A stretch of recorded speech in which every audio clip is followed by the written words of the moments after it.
Have you been to Indonesia? I went to Medan. Oh. Danau Toba. Yeah, Lake Oh, Toba. Danau Toba. I forgot where we landed, and then we took some Pernah ke I don't know, Indonesia, ke local Danau transport Toba, to dari Lake Malaysia. Toba, and we rented a motorbike, and that's how we traveled around. Nice. So we stayed near the lake, and all we ate, I remember, for that 1 week, nothing. No, it was Nasi nothing but goreng. fish, okay, Sally. I see. We had fish because that was where they caught the fish from. It was around that area.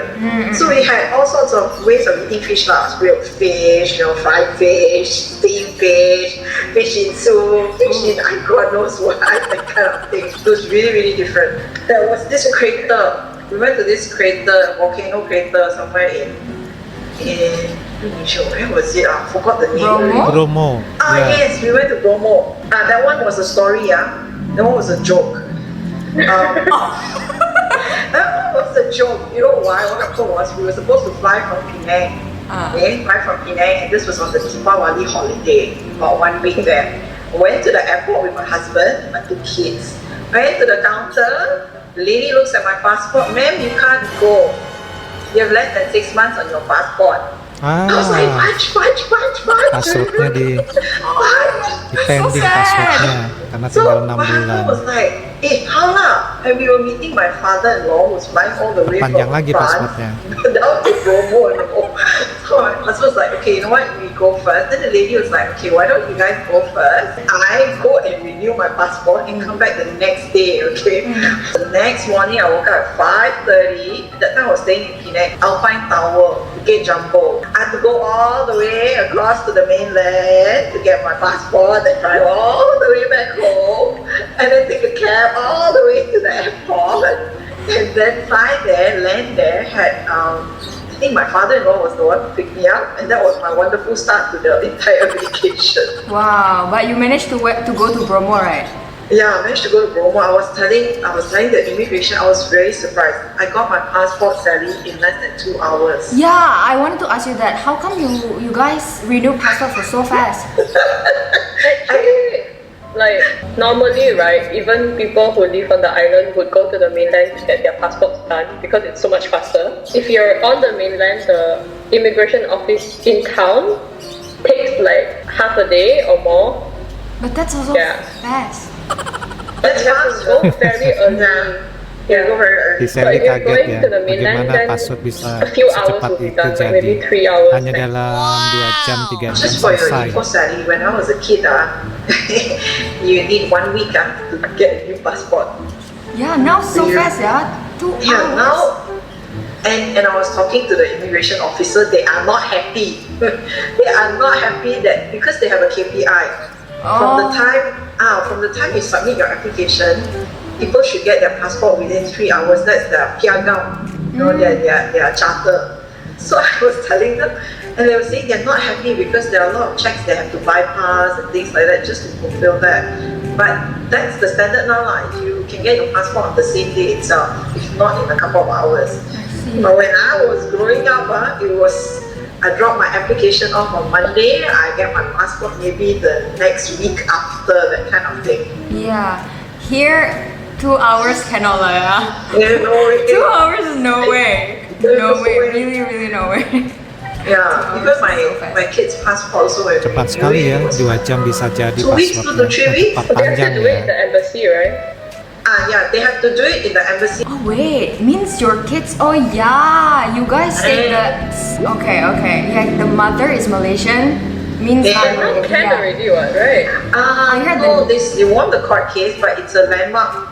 It's not a landmark judgment. Meaning it has to go through appeal and all that. And Putrajaya recently appealed against the decision, so it's not finalized yet. But I'm not So, hoping. I'm not hoping for anything. To be honest, I'm so sick and tired of the whole thing. It's like, whatever, like, you don't want my kids to be Malaysian, it's okay. It's okay. Anyway, we're gonna so talk those further are the about places that I've been. Before COVID hit, we were actually planning to go to Komodo. Oh, You've been to Pulau Komodo Komodo. Island?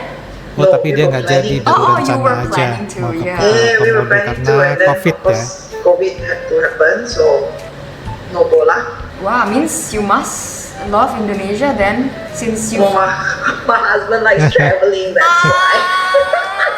and Suaminya suka Indonesia is actually super pretty, jalan-jalan. you know. It's not. Yeah, I mean, my graduation trip was to go to Indonesia for 3 weeks. Yeah, but then things happen. What was your first impression then? Since you went to Medan, right? At first. It was very culturally different. I found Culturally it.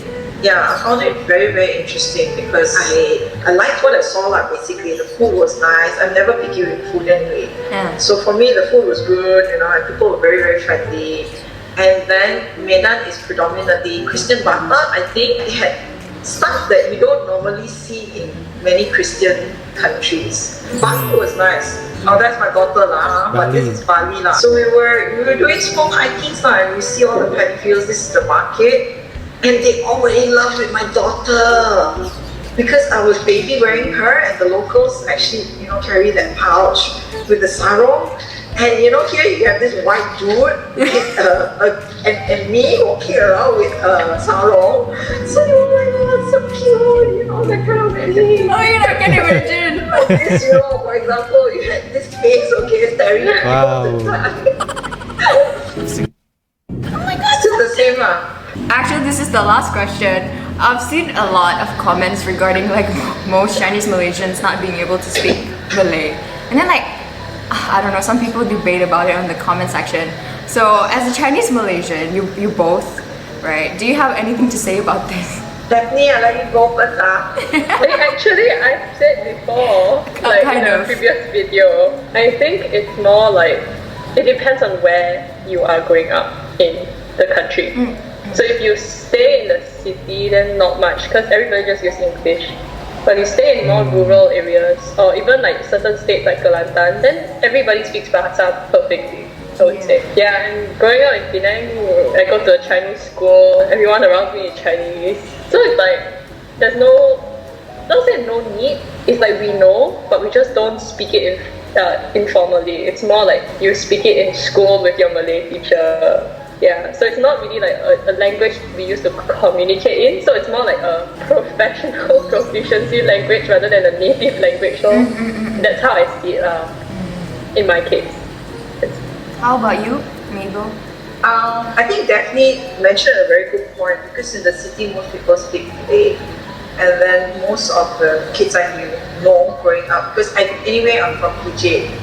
So when I was growing up, if you were not in the national school system, let's say you're a Chinese or even if you're in the national school system, there is no real incentive or motivation to go out and speak Malay other than to order food. You know, Hanya so untuk memesan makanan I baru used to bilang date bahasa somebody Malaysia. who barely spoke any Malay. And even when he ordered food, right, he would get the order wrong. So for example, teh o ais limau, he would say teh limau o ais. And then the guy would look at him and go like, you know what? Hello, I don't Abangnya understand bingung, what nggak you're ngerti. talking about. That kind of thing.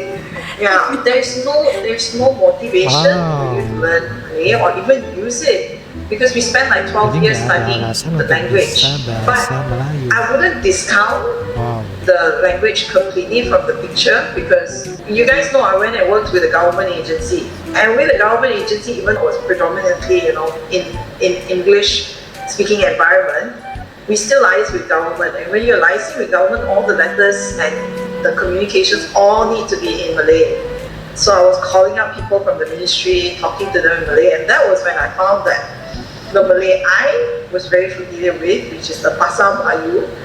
It's not exactly suitable for formal purposes. And you'd be surprised, even Malays themselves, especially the ones who've been educated privately or gone to even national schools, went overseas, their Malay is not that strong. There is something lacking. I think we're very used, in the city we're too used to English being the medium of communication and dialects. We don't use enough of it formally. So when you go out and work, let's say like Daphne, for example, eventually if you want to buy a house, right? Everything will be in Malay if you're dealing with the government.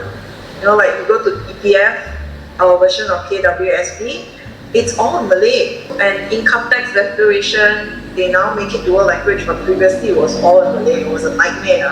Going back to your answer, is this just limited to Malaysian Chinese? I think we're not making enough of an effort to pick up the national language, because frankly speaking, there are a lot of Malaysians who don't think very highly of Malay as a language. Because they don't see it being used on the international circuit. Yeah. betul. So they think, you know what, it's okay lah, I don't need to learn it, that kind of thing, or I don't need to be proficient. But I do go around and tell people, look, it's on your passport. Okay? So if it's on your passport, the least you could do is, number one, know how to introduce yourself. Okay? The most basic lah. Make sure that you know sufficient enough to get you going if you need to go to the police station, make a police report, things like that. Or even like handle government business, then fine. You don't need to have a PhD Bahasa Melayu or anything like that. Ya, betul. It's in discussion lah. I don't know, is it the same in Indonesia? Do you guys have the same problem? No, not at all. So one of the things that surprised me the most was that you guys do everything like in several languages. So let's say instructions or even like letters or anything, you guys would sometimes have at least English and Malay both. We don't use English at all, like in a government basis or like in everyday settings even. Like I would speak with my friends, my family, like everybody totally in Indonesian. If with my friends, like we mix a little bit here and there with like English, but then very basic, like the words that we normally use. But if you don't know any other language other than Indonesian, you just survive here. Everybody knows Indonesian. Yeah. But you mentioned about, like some people don't think highly of like, why should I learn Malay? Here on the other hand, I think it's the other way around. Why should we learn other languages? If you want to stay here like forever, let's say for good, I don't see the need why I need to learn other languages like English or like Mandarin, any. Yeah, unless you want to go abroad, you want to study abroad, or you want to do a business with like a foreign country or something.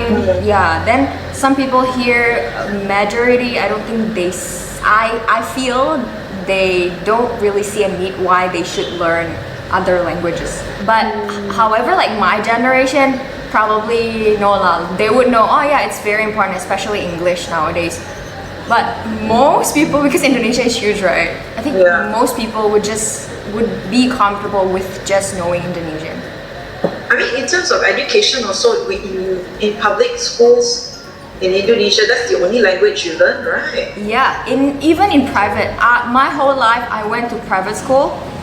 Yeah, from kindergarten to high school. Other languages that I learned was only English. It was compulsory, and like Mandarin, like a little bit super basic, but then they kind of remove it from the whole curriculum.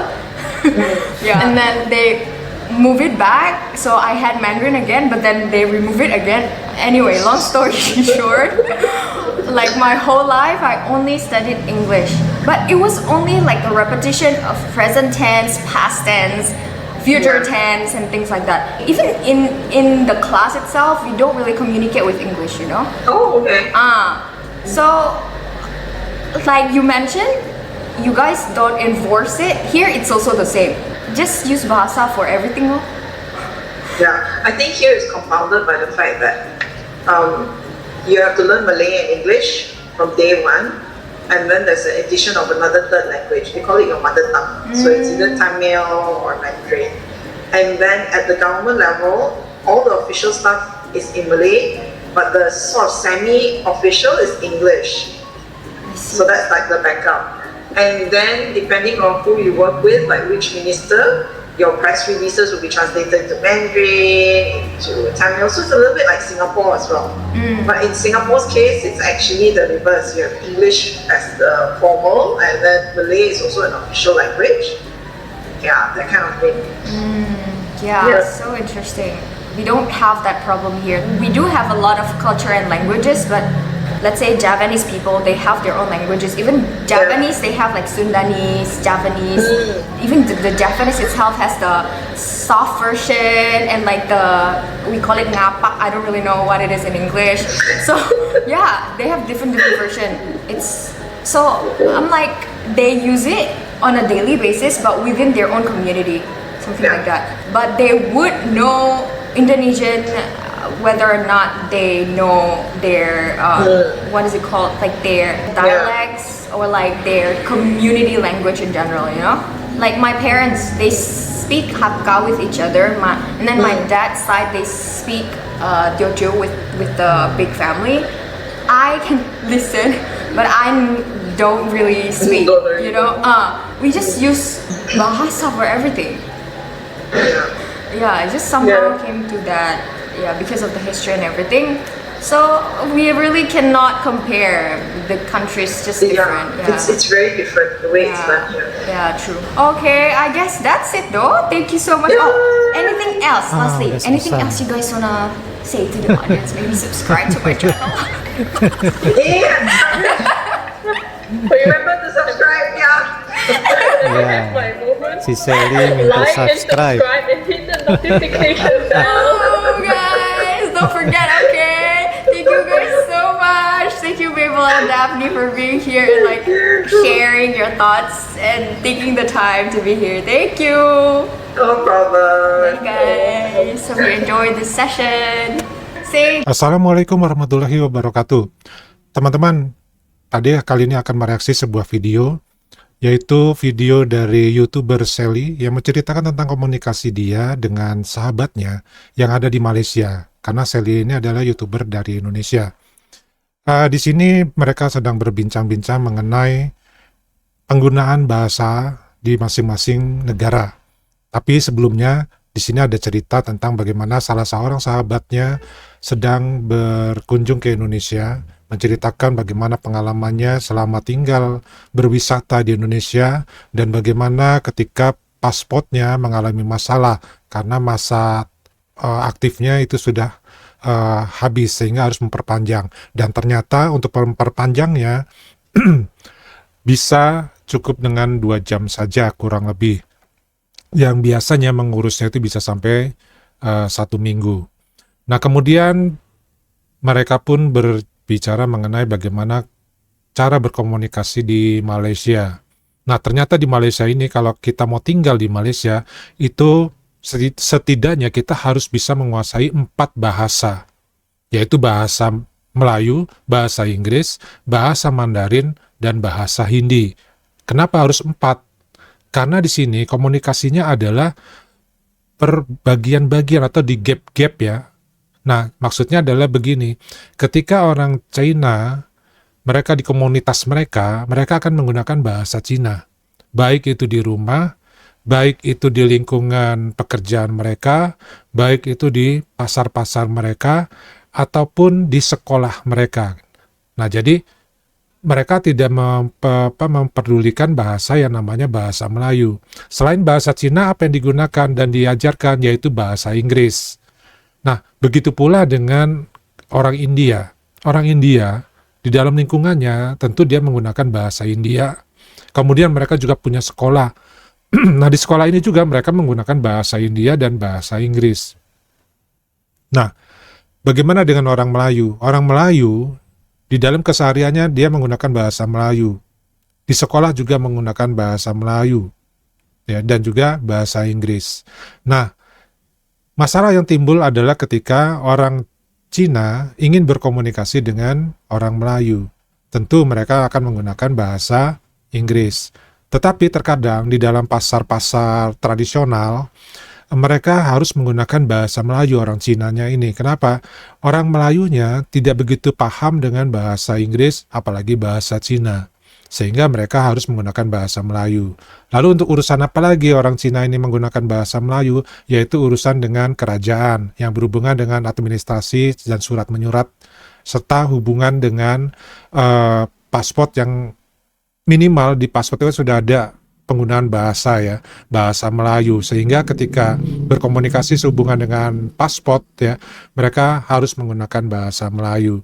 Jadi bagi mereka bahasa Melayu ini seperti yang dikatakan tadi, itu nggak penting-penting amat, kecuali untuk urusan negara ya, dan juga untuk urusan ke pasar. Nah, inilah masalahnya jadi yang timbul. Nah, beda dengan di Indonesia. di Indonesia dimanapun berada kita menggunakan satu bahasa yaitu bahasa Indonesia. Walaupun di lingkungan tertentu seperti di keluarga besar itu menggunakan bahasa daerah masing-masing. Atau mungkin di lingkungan yang sifatnya memang daerah atau wilayahnya memang menggunakan bahasa daerah, maka mereka pun akan menggunakan bahasa daerah. Tetapi ketika berkomunikasi dengan suku bangsa yang lain, maka kita di Indonesia menggunakan bahasa Indonesia. Nah, ini ada perbedaan ya, jadi antara kedua negara ini.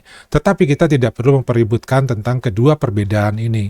Karena apa? Karena kita mempunyai sejarah yang berbeda, mempunyai falsafah yang berbeda. Jadi kita harus memang menjunjung tinggi perbedaan dari kedua negara ini.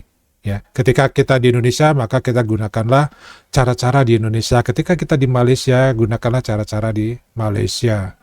Nah, sampai di sini aja dulu teman-teman. Mungkin dari teman-teman ada semacam pendapat ataupun komentar, silakan tulis di kolom komentar. Terima kasih dari Pakde. Wassalamualaikum warahmatullahi wabarakatuh.